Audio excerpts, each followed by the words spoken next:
Okay. Aishwarya పేర్లు నాకు కొంచెం కన్ఫ్యూజన్గా ఉన్నాయి అనుకుంటున్నాను.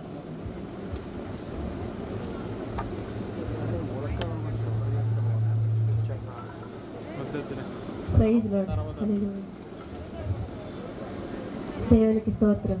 మీ అందరికీ వందనాలు. ఇప్పుడు మనం చదువుకోబోయే వాక్య భాగం యోహాను సువార్త 2వ అధ్యాయం 1 నుండి 11 వచనాలు చదువుకుందాం.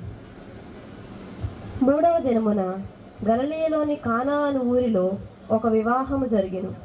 యేసు తల్లి అక్కడ ఉండెను. యేసును ఆయన శిష్యులను ఆ వివాహమునకు పిలువబడింది.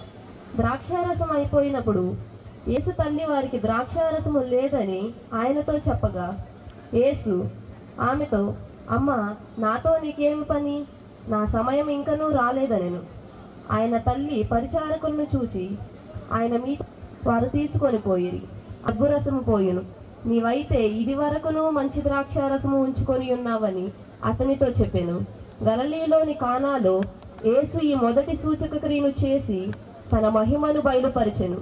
అందువలన ఆయన శిష్యులు ఆయన యందు విశ్వాసముంచిరి. దేవునికి స్తోత్రం.